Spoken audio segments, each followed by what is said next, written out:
All about welding में सभी को का हार्दिक स्वागत। आज का टॉपिक है different process of metal joining methods.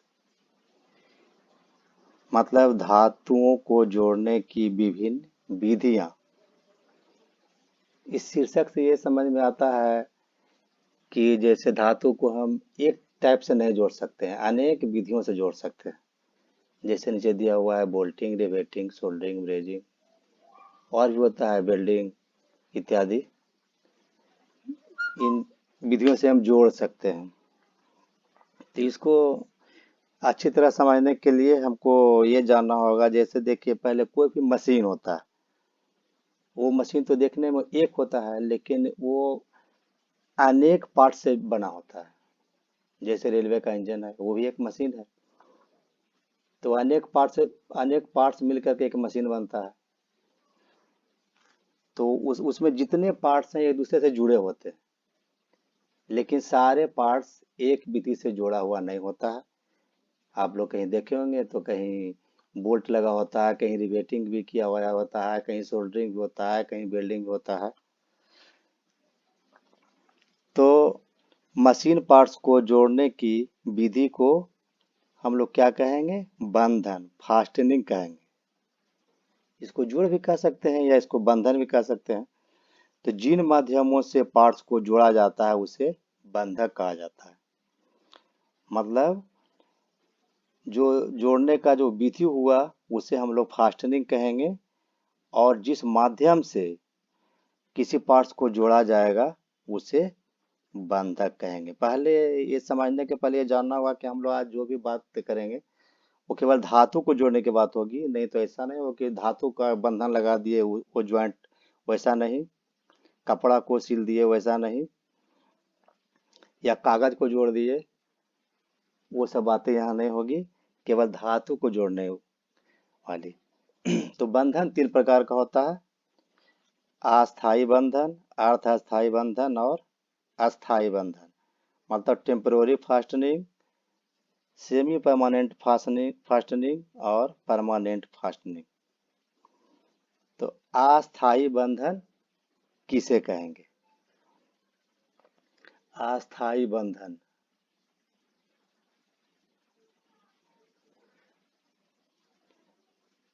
अस्थाई बंधन या सारे बंधन, तीन तरह के बंधन हुआ। तो तीनों बंधन को अलग अलग समझने के लिए हम लोग को थोड़ा उल्टा समझना होगा। पहले जोड़ने की विधि को नहीं जान करके पहले हम लोग को समझना होगा कि इसे अगर जोड़ने के बाद दोबारा अगर इसको खोलने की आवश्यकता हो तो कैसे खोला जाएगा, या उसमें उसमें क्या होता है। इससे हम लोग को समझ में आएगा कि इसको तीन पार्ट में क्यों बांटा गया है। तो पहला है अस्थाई बंधन।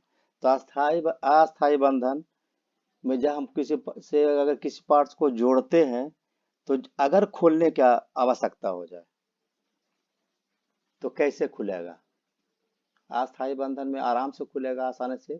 और खुलने के बाद बंधन और बंधक दोनों में से कोई खराब नहीं होगा। जैसे अगर नट बोल्ट से किसी पार्ट्स को हम जोड़ दिए, फिर नट बोल्ट को खोल दिए, तो बंधन भी ठीक रह जाएगा और बंधक भी ठीक रह जाएगा। मतलब मेरा पेरेंट मेटल भी ठीक रह गया और नट बोल्ट भी सही रह जाएगा। इस टाइप से जितने तरह का बंधन लगेगा, जितने टाइप से ज्वाइंट किया जाएगा, उसे कहेंगे अस्थाई बंधन। तो अस्थाई बंधन मतलब टेम्पोररी फास्टनिंग। इसमें देखिए हमने कुछ फिगर्स वगैरह ये नेट से डाउनलोड किया है। ये देख सकते हैं, ये है नट बोल्ट, स्टड, की, कॉटर, स्क्रू।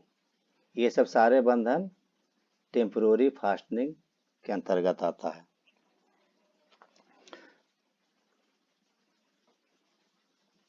फिर से देख लें।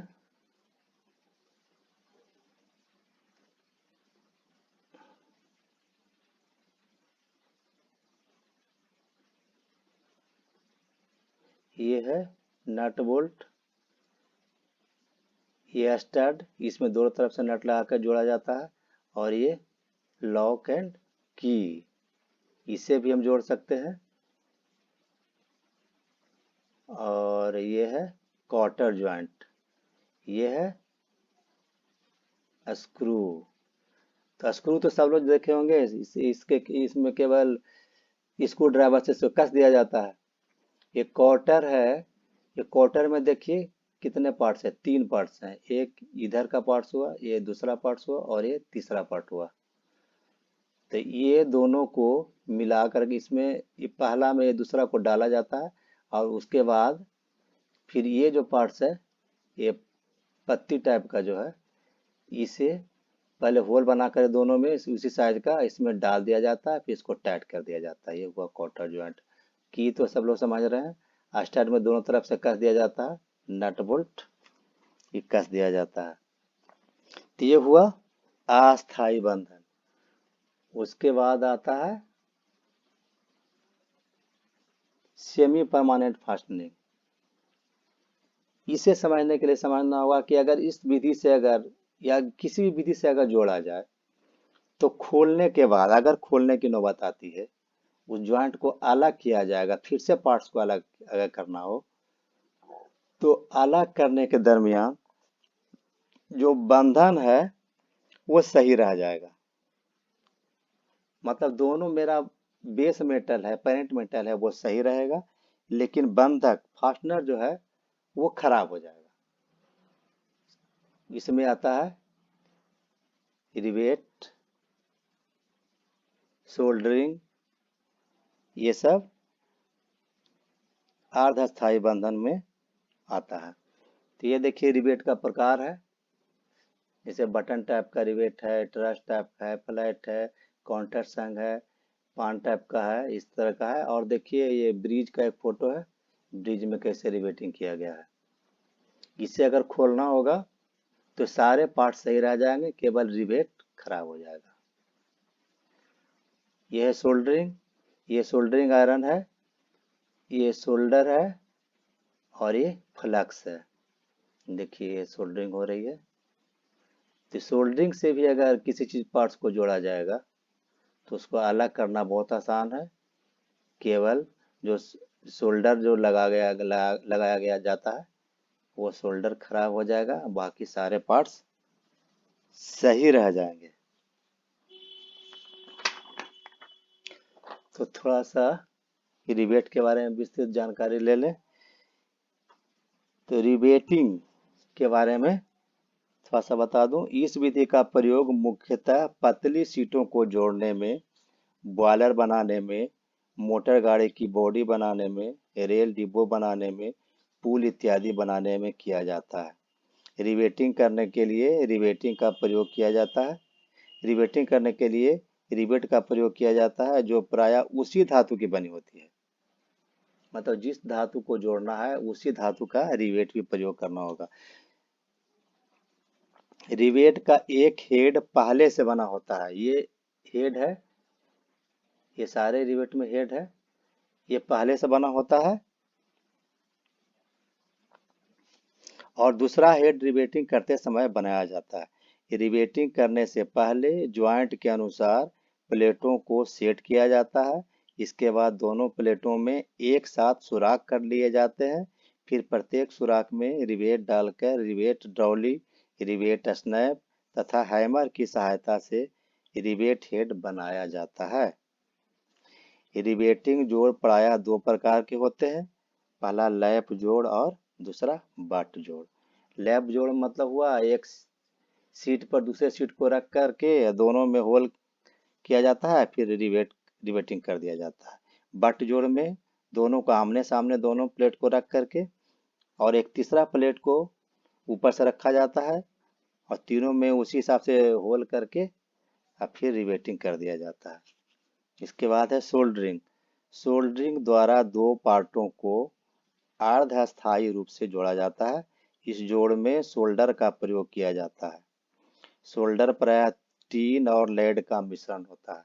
ये जो सोल्डर है, इसमें मेन रूप से टीन और लेड होता है, और जगह जगह पर आवश्यकता अनुसार कुछ और भी चीज मिलाया जाता है, लेकिन मेन रूप से टीन और लेड होता है। इसका गलनांक 183 डिग्री सेंटीग्रेड से 327 डिग्री सेंटीग्रेड के लगभग होता है। इसे पिघलाने के लिए सोल्डरिंग आयरन और जोड़ में फैलाने के लिए फ्लक्स का प्रयोग किया जाता है। सोल्डरिंग का प्रयोग मुख्यतः पतली शीटों या तारों को जोड़ने के लिए किया जाता है। इसे नर्म सोल्डर यानी सॉफ्ट सोल्डर भी कहते हैं। इसके बाद तीसरा आता है परमानेंट फास्टनिंग। इसमें दो विधि आता है। इसके अंतर्गत पहला ब्रेजिंग और दूसरा वेल्डिंग। तो ब्रेजिंग ये आप देख सकते हैं, ये दोनों ब्रेजिंग है, ये ब्रेजिंग किया जा रहा है और ये ब्रेजिंग का मेथड हुआ। ये फिलर मेटल है यहाँ जिस पर डाला गया है, और ये तो नोजल है, टॉर्च नोजल से निकल रहा है, इसलिए इसमें कार्बोडाइजिंग फिल्म का प्रयोग किया जाता है। टॉर्च है, ये वर्क पीस है।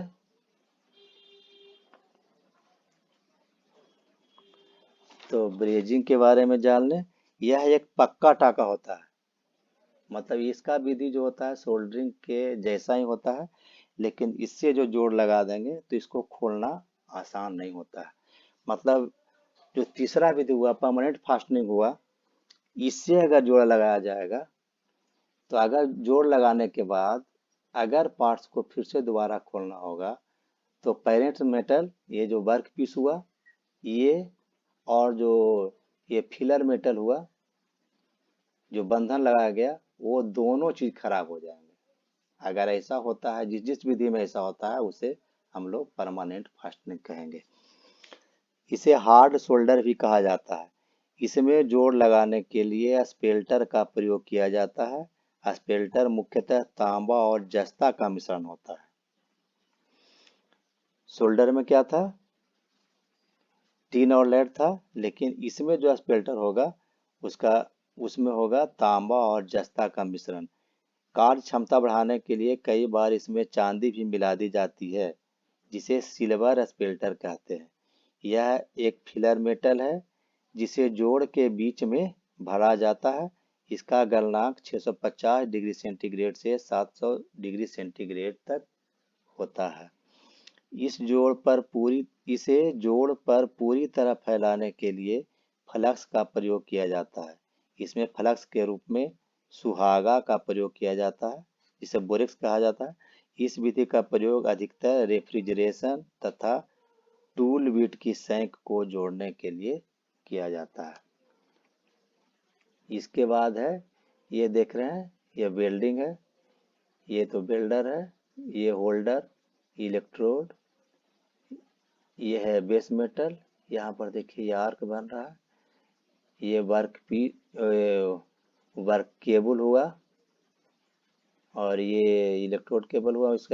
ये अर्थ केबल और ये इलेक्ट्रोड केबल हुआ, और ये तो पावर सोर्स हुआ यहाँ पर। तो बिल्डिंग के बारे में तो विशेष चर्चा बाद में किया जाएगा। तो आज के लिए इतना ही, धन्यवाद।